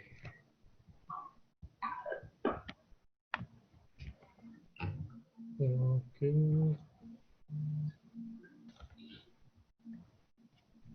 Udah banyak banget nih pertanyaannya nih. Dari atas. Iya. Oke. Mungkin kalau yang baru-baru mau nanya udah dijelasin tadi. Kalau mau nanya, ya kalau bisa ada pertanyaan soalnya banyak. Saya juga bacain kadang-kadang cuman, "Dok, saya tekanan darahnya segini." Udah habis itu nggak ngomong apa-apa lagi kan. Ya, udah, saya juga bingung apa yang mau ditanya kayak gitu. Apa cuma statement doang gitu kan. Coba lihat Oke, ini. udah dijawab. Oke, ini ada yang mau tanya, Dok, apakah ada aturan aslinya untuk minum SOP itu pagi atau malam dan UTSU pagi atau malam? Apa bebas aja, Dok? Nah, ini terkait biasanya dengan uh, soal tidur. Ya, ada laporan dia minum SOP tidurnya jadi pules, bahkan kebablasan sampai siang hari. Misalnya. Kalau lihat cerita itu berarti kan dia cocoknya minumnya malam supaya sekalian tidurnya lebih berkualitas. Karena kita bayangkan kalau minumnya pagi lalu dia ngantuk, nanti dia di kantor tidur kan jadi bikin masalah baru. Ya. Itu muncul minumnya malam aja gitu. Ditambah lagi waktu kita tidur itu proses pemulihan jaringan kan juga lebih banyak karena semua aktivitas berhenti, yang ada hanya reparasi. Nah, itu menjadi dasar SOP diberikannya malam. Ya. Tapi ada kasus lagi, dia kalau minum SOP malam, orangnya jadi segar, nggak bisa tidur. Nah, disitulah kita harus tailor made, disesuaikan dengan kebutuhan si pasien itu. Kalau SOP-nya bikin segar, ya kasihnya pagi supaya dia beraktivitas penuh dengan vitalitas dan malamnya tinggal istirahat. Itu. Nah, orang-orang yang minum SOP jadi tidur itu biasanya dia punya hutang jam tidur. Sering begadang, dipaksa begadang ditemani kopi, ya, kalau perlu 2-3 cangkir, itu dia punya hutang tidur. Jadi begitu SOP masuk, badannya akan memaksa dia untuk tidur. Ngantuknya tidak tertahankan. Ya, itu penjelasannya. Ya, jadi kan tidak semua orang punya hutang tidur. Jadi kita sesuaikan dengan kebutuhan orang itu. Ya, itu Bang. Oke, siap. Masih banyak yang nanya, yang tadi kan udah dijelasin sama Dokter Wijaya. Maksudnya kalau mau nanya atau biasa frequently asked question-nya itu yang lebih, maksudnya lebih jangan nanyanya tuh kayak, iya, saya sakit pusing nih, kira-kira minum apa ya? Ya kan kita juga nggak tahu ya, maksudnya dok, untuk misalkan dia pusingnya karena apa dulu atau apa mungkin riwayatnya ada apa gitu. Kalau bisa mungkin lebih dijelasin aja sih di pertanyaan-pertanyaannya. Ini masih banyak banget soal yang kayak begitu. Intinya kalau bicara penyakit itu SOP masuk dulu lah. Karena dia perbaiki sel, jaringan, dan organ. Kadang-kadang dengan perbaikan itu terjadi keseimbangan baru, penyakitnya bisa hilang dengan sendirinya. Ya. Seperti ini contoh pertanyaan PCOS, nih, polycystic ovary misalnya. Ya. Itu problemnya bukan hanya di ovariumnya, tapi juga menimbulkan problem kolesterolnya tinggi, tensinya tinggi. Gitu. Nah, jadi di situ peranan SOP jelas lebih dibutuhkan. Jangan kita bayangkan, oh ini mesti masuk eksekusi supaya kistanya jadi pada kempes. Bukan begitu. Eksekusi untuk tumor-tumor padat, untuk kanker, untuk infeksi. Ya. Kalau tumornya itu bagian dari sel normal, misalnya lipoma, tumor lemak, ya, itu tidak akan hancur dengan eksekusi karena sistem pertahanan kita melihat itu sebagai bagian tubuh yang normal. Kalau sampai bisa hilang, kan repot juga. Semua lemak itu dihilangkan oleh eksekusi. Wah, silakan tuh. Nanti bagian penting dari wanita juga jadi kempes bagaimana? Ya, lanjut. Oke, ini ada yang nanya lagi. Untuk diabetes tipe 2 HbA1c 7,7, sudah suntik insulin 20 unit, seharusnya apa yang dikonsumsi dan berapa banyak? Itu slide yang pertama tuh. Rata-rata tanyanya masih begini. Ya, nanti kreasi aja dari situ. Tapi prinsipnya kita selalu start low, go slow, gitu ya. Jangan langsung mulai dengan takaran tinggi, karena nanti reaksi detoxnya itu siapa tahu terjadi hebat, pasiennya jadi kapok makan itu. Mulai aja takaran 1 kali 1. Kalau tidak ada gejala sampingan dari detoxnya, baru dinaikkan. Untuk penyakit umum 2 kali 1, lihat per bulannya turun nggak HbA1-nya. Kalau tidak bergeming, kita coba naikkan 3 kali 1. Depan bisa lagi gitu ya. Jadi jangan harapkan takaran tinggi lalu minggu depan itu sudah lemah. Ya. Jeleknya apa? Kalau takaran tinggi normal lalu dia stop, apa gunanya? Kencing manis itu kan problem jangka panjang. Ini kita bandingkan orang lari maraton dengan lari sprint. Ya. Untuk terapi dengan SOP eksekusi itu adalah lari maraton. Kita perlu penggunaan jangka panjang dengan takaran yang rendah yang masih bisa efektif. Daripada kita pakai takaran tinggi tapi hanya 2 bulan, 3 bulan. Percuma. Oke, lanjut. Oke. Ini ada yang nanya, jika ada yang mengalami GERD sampai anxiety, kebangun deg-degan, dikasih apa ya dok? Dan apakah ini aman untuk dikonsumsi bagi yang alergi seafood? Terima kasih. Ya, kita memang bahannya dari salmon.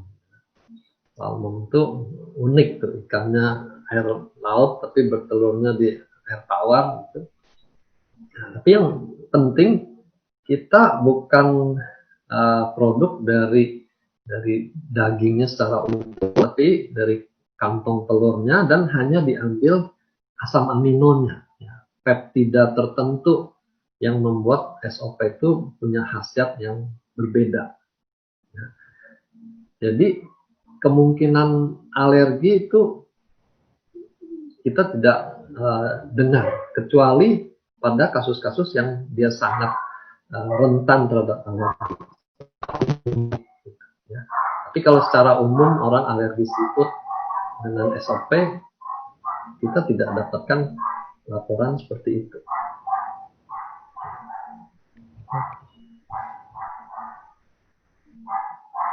Lanjut. Nextnya ini, suami saya pernah kena serangan jantung, dinyatakan koroner, tapi sampai saat ini belum pakai ring ataupun bypass. KMD karena pernah terserang stroke. Saat ini kulitnya gatal-gatal, sudah minum obat dokter, masih ada gatal-gatal, padahal sudah tidak makan mie, telur, ayam, susu, roti, kacang tanah, dan lain-lain. Sebaiknya dikasih minum apa, dan kalau sesuai dari saran upline, minumnya itu 1 SOP dan 1 Utsukushi. Tapi gatal-gatalnya masih belum hilang, sudah 16 hari. Kira-kira ditambah atau gimana dok? Ini belum minum sudah gatal tuh ya. Jadi bukan pertanyaan bikin alergi atau enggak. Nah, gatalnya kan juga mestinya dicari dulu. Kenapa? Ada orang yang jarang minum. Jadi dia mengalami dehidrasi yang kronis. Kulitnya itu kering sekali, dan itu memudahkan terjadinya gatal di kulit. Itu kalau kita hanya fokus pada gatalnya, dikasih obat gatal, dikasih SOP, tapi dia tidak perbaiki minumnya, itu sampai kapanpun nggak akan selesai. Jadi dipastikan dulu sehari-hari itu apa yang belum benar dibenarkan.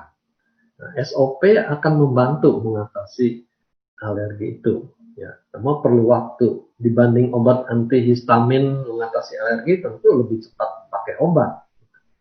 Cuma kita kan tidak mau makan obat seumur-umur hanya urusan gatal. Kita mau tuntaskan ke sumbernya. Ya. Nah, ini tadi ada penyakit yang lebih serius soal jantung dibandingkan gatalnya, kan itu jantung lebih fatal. Ya. Diperbaiki juga kondisi koronernya itu. Pastikan dengan kateterisasi itu berapa persen. Ya. Saya punya teman kemarin ada gejala serangan jantung, masuk emergency, periksa lab, periksa EKG, normal semua. Tapi dokternya teruskan dengan pemeriksaan kateter, itu penyumbatannya sudah 80%. Ya. Jadi hati-hati. Kalau ada resiko dia tersumbat dan jadi fatal, diatasi dulu. SOP akan membantu proses aliran darah itu, tapi kan dia perlu waktu. Jadi kita harus bijaksana melihat keadaan ini butuh pertolongan mendesak atau masih bisa kita gunakan waktu jangka yang setengah tahunan itu untuk memperbaiki aliran darahnya. Ya. Lanjut.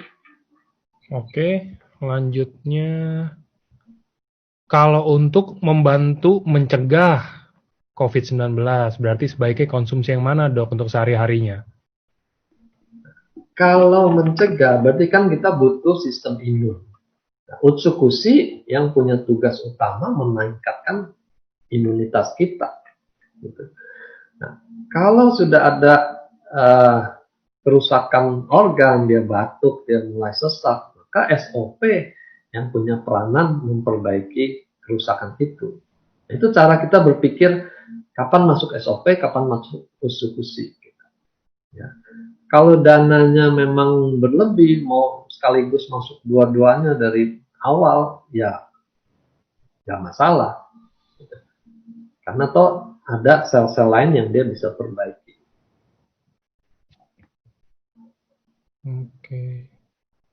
Oke, kalau ACL pada lutut yang robek, apakah bisa dibantu dengan SOP? Robek itu kan juga sesuatu yang bersifat mekanik. Apakah SOP akan memperbaiki robek? Itu tergantung derajat robekan seperti apa, lalu aktivitas harian dia seperti apa. Nah, tapi dari segi stem cell memperbaiki semua jaringan, SOP punya peranan di situ. Kalau dikombinasi, misalnya robekannya itu dilakukan repair oleh ahli ortopedi, lalu setelah repair ditambahkan SOP, ya tentu hasilnya akan lebih bagus. Sesuatu yang mekanik diatasi dengan mekanik, lalu disempurnakan dengan stem cell tubuh kita sendiri. Ya. Oke. Oke, mau tanya dokter bukan jantung apa beda? Oke, ini udah ada yang minum nih. Selamat siang, Dok. Mau tanya untuk pasien tumor ginjal. Yang kiri udah diangkat, yang kanan ada tumor 4 cm. Untuk kondisi sekarang, minumnya itu 1 SOP dan 1 utsup pada pagi hari. Terus di sore 1 SOP. Udah bener belum, Dok, cara minumnya? Atau mungkin harus dirubah atau ditambah? Ya. Kalau untuk repair ginjalnya SOP 2x1 itu takaran yang paling minimal, ya. Masih bisa ditingkatkan nanti tergantung kemajuannya bagaimana. Nah, kalau untuk tumornya, utsukusinya 1 sehari nggak cukup, ya, karena ini memang peranan Utsukushi dibutuhkan di situ. Kalau untuk cancer dia bisa butuh 4 saset sampai 6 saset malah.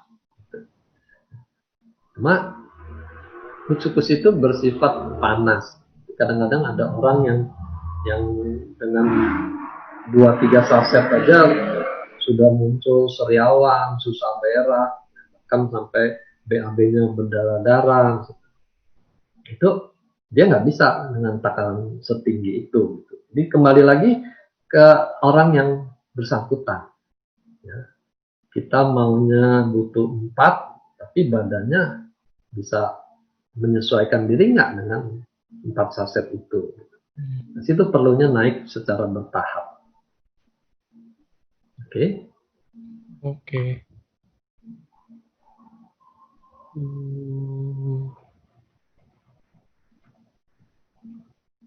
Kanker getah bening diminum.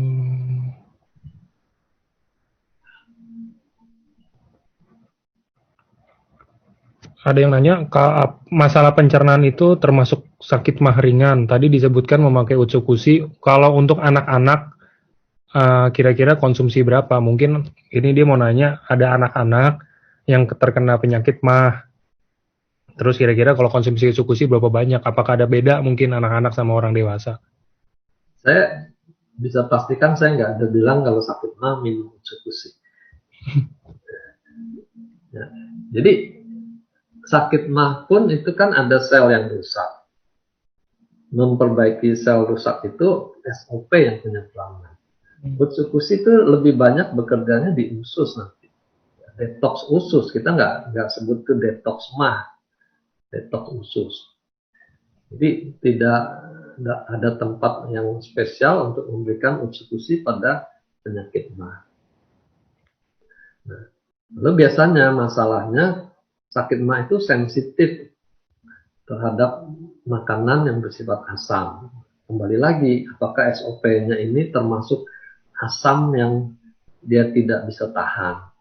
Kalau itu masalahnya, kita bisa geser minumnya tuh sesudah makan, supaya tidak mengganggu lambungnya. Dan GERD itu, kalau mah itu juga dipengaruhi pola makannya, gaya hidupnya ya, tidak teratur makannya, sekali makan kenyang-kenyang, kalau pas nggak makan tuh lapar-lapar. Nah, itu kan nggak bisa hanya mengandalkan SOP, dia harus perbaiki gaya hidupnya. Anak-anak kalau sampai sakit mah itu orang tuanya yang dipertanyakan. Apa yang salah? Karena anak kan tergantung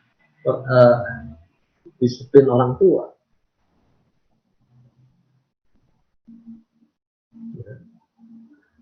Oke, ini ada yang nanya perihal rambut rontok. Mungkin ini ada yang rontok rambutnya, terus dia bilang saya minum SOP rambut jadi nggak rontok. Tapi pas waktu coba stop minum, rambutnya rontok lagi. Kenapa itu kayak begitu, Dok? Yang tadi itu, dengan SOP dia dibantu regenerasinya, SOP-nya di stop, dia kembali lagi ke degenerasinya. Nah, degenerasinya kenapa bisa begitu? Itu perlu dicari lagi. Apakah faktor hormon, faktor genetik, ada keturunan keluarga yang rambutnya juga banyak yang tipis, sampai ada kebotokan gitu. Nah, makin banyak faktor yang memicu dia untuk rontok, bisa dibayangkan dia lebih butuh SOP jangka panjang. Ya. Oke, itu aja. Oke.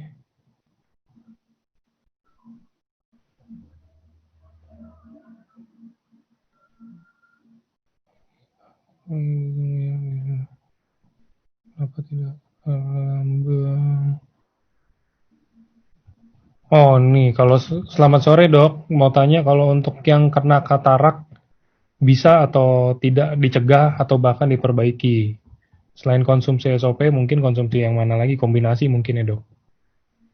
Ya, kalau mata kan kita punya lutein shaft, ya. Walaupun kalau di tekstur lutein itu lebih bekerja di retinanya. Nah, untuk katarak sejauh ini yang kita tahu ada peranan radikal bebas. Ada peranan kadar gula. Jadi pasien diabetes itu lebih berpeluang besar terkena katarak. Jadi dengan memperbaiki secara umum, paling enggak kita sudah membantu menghambat percepatan terjadinya katarak itu. Nah, kalau kataraknya sudah ada, apakah bisa menipis bahkan bisa hilang? Kita tunggu testimoninya, kita belum dengar mengenai hal itu. Tapi setahu saya, katarak itu sudah ada deposit kalsium di dalam lensanya. Kayaknya nggak bisa kita bersihkan kalsium. Nanti kalau bisa, nanti kalsium di dalam tulang kita juga ikut dibersihkan. Oke. Oke, ini nextnya. Ini Dok, saya umur 49, anak 3. Biasanya haid saya lancar. Lancar sekali hingga tahun lalu. Tiba-tiba jadi tidak lancar dan jarang. Warnanya juga jadi kayak darah, nggak segar. Saya pikir itu simptom menopause. Tapi sejak saya konsumsi SOP 2 bulan, haid saya tiba-tiba banyak sekali dan berdarahnya darah merah segar. Kenapa kayak begini, Dok? Apakah karena SOP jadi badan saya normal dan hormon balance? Ya, lumayan ya bertanya dan sudah menyediakan jawabannya. Ya betul. Jadi karena imbalance-nya diperbaiki, mensnya bisa muncul lagi gitu ya. Nah, cuma kita mesti pikirkan juga kalau mensnya sampai banyak, apakah ada miom di dalam rahimnya? Nah, itu perlu pemeriksaan lebih lanjut di objinnya. Jadi di satu sisi tanda bagus, hormonnya lebih aktif lagi, tapi di sisi lain kita juga waspada. Apakah ini perdarahannya termasuk normal atau lebih untuk ibu ini? Ya, biasanya yang perdarahan banyak itu karena ada miomnya. Oke.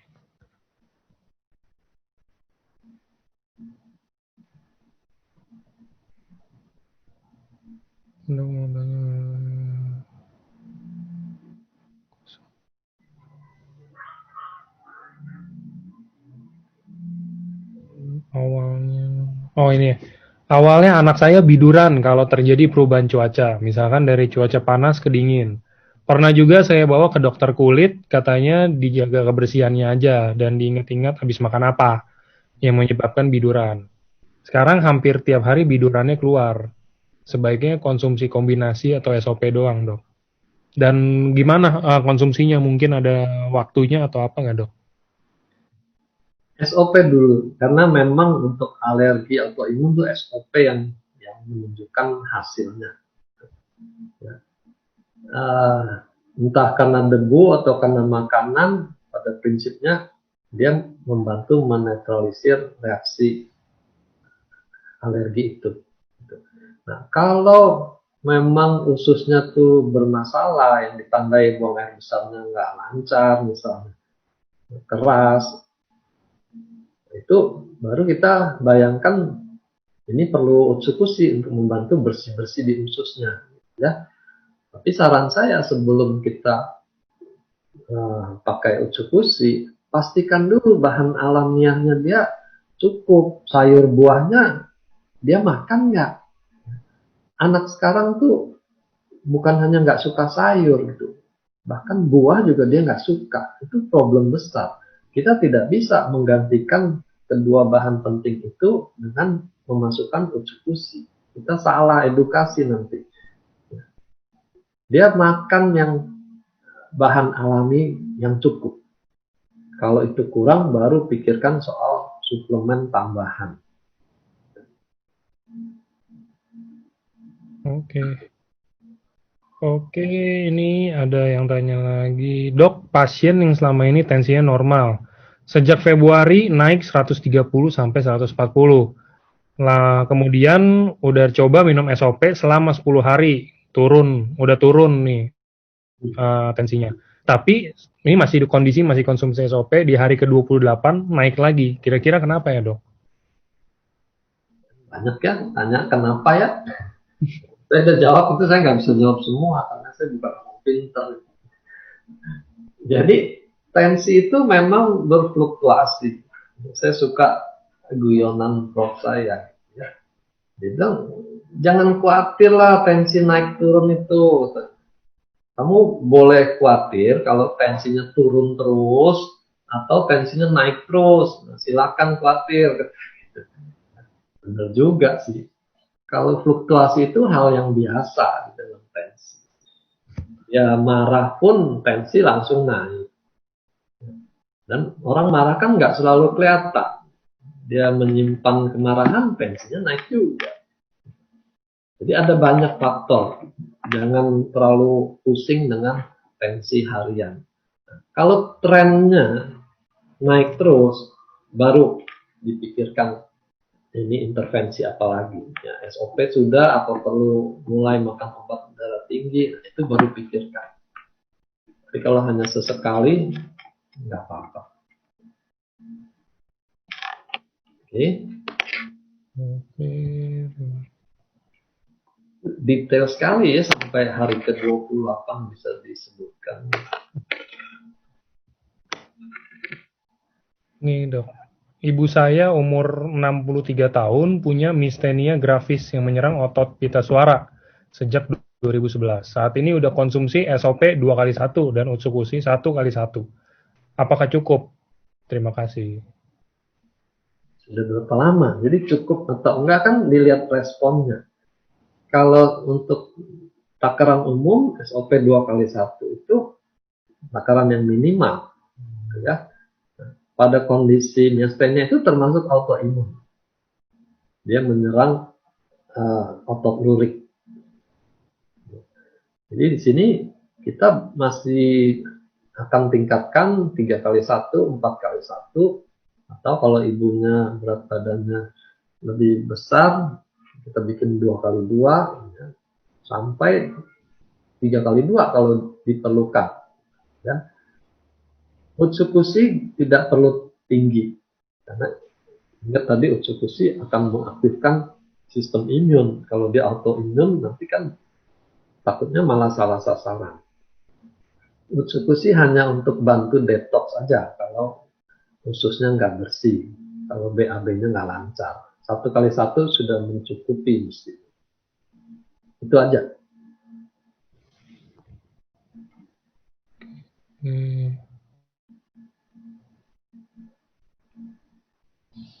Oke, ini untuk ada yang gini. Dok mau tanya untuk anak remaja umur 19 tahun, jerawatnya seperti bisul, diobati nggak pernah bersih, terus muncul. Sebaiknya konsumsi SOP atau Utsukushi?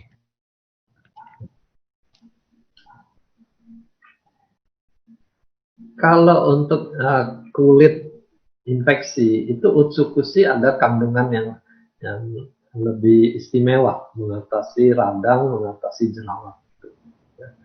Jadi peranan membersihkan usus juga penting pada kesehatan kulit.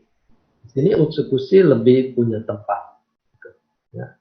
Tapi kalau dia bentuk jerawat itu sudah sampai merusak struktur kulitnya, ya, sudah jadi kayak pulau-pulau, itu kita perlu juga SOP untuk memperbaiki struktur kulitnya. Ya. Tapi dalam hal ini Utsukushi lebih dibutuhkan mengatasi infeksi jerawatnya itu. Oke. Jadi hati-hati ya untuk yang jerawat tuh waktu detox bisa terkesan jerawatnya tambah banyak. Jadi prinsip mulai dengan takaran rendah, perhatikan reaksi detoxnya, minum air, makan sayur dan buah, baru naikkan lagi nanti takaran Utsukushi. Oke, Oke dok, saya mau tanya, saya baru didiagnosa ada kebocoran protein. Kira-kira dosis awal yang harus diminum itu mulai dari berapa dulu? bocoran protein ginjal itu kan juga suatu kerusakan sel ya. Untuk penyakit tuh kita mulai dengan 2x1. Diperhatikan, tanya apakah dia selama ini ada sakit-sakitan. Kalau ada sakit-sakitan kita bisa ekspektasi akan muncul reaksi detox. Nah, kalau kemungkinan terjadi itu, kita mulai dengan 1x1. Lihat 3 hari ada reaksi apa. Kalau tidak ada, baru kita naikkan jadi 2x1. 2x1 itu pertahankanlah berapa minggu sampai sebulan. Kalau perlu ada kemajuan enggak, protein urinnya itu berkurang enggak. Kalau enggak efek, kita naikkan lagi 3x1 gitu, seterusnya per bulan. Oke. Wah, nambah terus pertanyaannya itu, enggak 35 Kalau yang dibikin 3 pertanyaan lagi, Dok, saya pilih ya. Biar nggak kesorean, Dok. Takutnya ada mungkin ada urusan atau apa. 3 lagi ya saya pilih nih. Ya. Oke.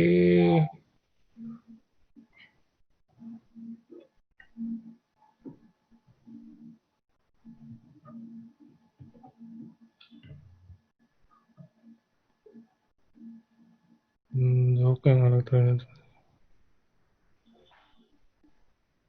Dok, ada yang elektrolitnya turun sejak lama, kemudian darah dibiopsi ternyata sel darah merahnya kurang berfungsi. Sebaiknya konsumsi SOP atau Utsukushi?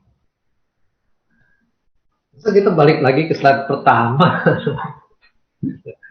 Urusan sel itu SOP. Ya. Kalau bukan urusan tumor, infeksi, jangan berpikir soal Utsukushi. Simpel sebenarnya kan. Saya heran juga. Ini baru yang telat-telat masuk, Dok. Oke. Nah, jadi untuk aneka penyakit SOP masuk dulu.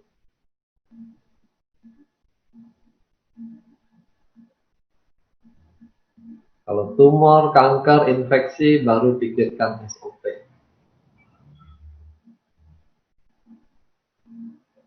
Oke, saya tanya Ibu dulu konsultasi.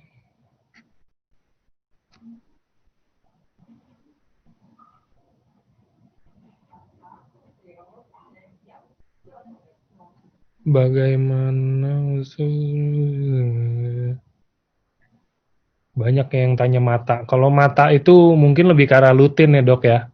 Ya, lutein lebih banyak indikasi untuk mata. Lutein dan SOP berarti. Oke.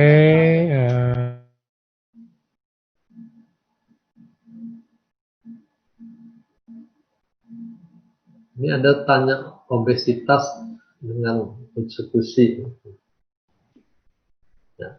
Ya memang Utsukushi itu membersihkan usus, karena kalau ususnya kotor, nanti mempengaruhi metabolisme di tubuh secara umum. Dia bisa bikin pH-nya tuh jadi lebih asam. Kalau pH asam, nanti penimbunan lemak juga menjadi lebih banyak. Jadi Utsukushi dengan membersihkan usus itu akan mempengaruhi pH darah juga jadi lebih sehat, lebih alkalin. Itu yang menjelaskan kenapa bisa kurus. Tapi jangan berpikir Utsukushi sebagai obat untuk menguruskan badan, gitu ya. Itu efek yang tidak langsung. Yang pasti dia akan membuat jadi lebih sehat.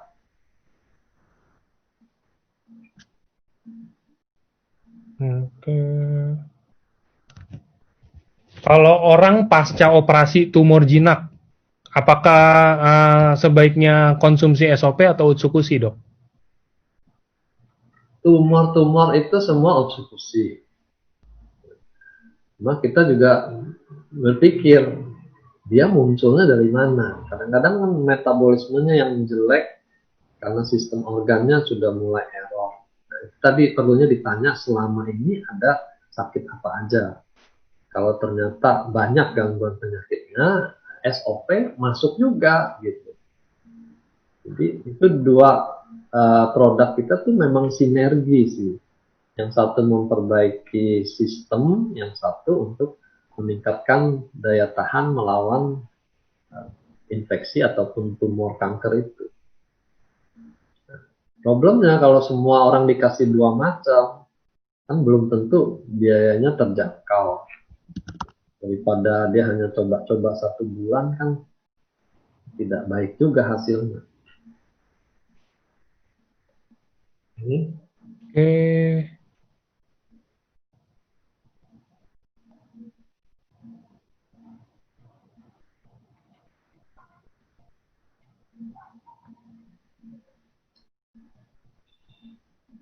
Nah, ini ada yang tanya stem cell umur 18 katanya sudah tidak aktif. Saya juga lagi baca yang itu, barusan mau bacain yang itu pas. Iya, itu biar aja lah para ahli berdebat persisnya umur berapa gitu ya. Tapi kita melihat tuh secara umum, bukan sampai detail tahun ke tahun. Kita pertumbuhan tuh berlangsung sampai umur kalau di sini 18 itu bicara mengenai pertumbuhan ya. Sesudah dia bertumbuh, sesudah dia berhenti, itu stem cell masih berperanan untuk menggantikan sel yang rusak. Sehingga luka itu cepat sembuh, itu masih juga peranan stem cell di situ.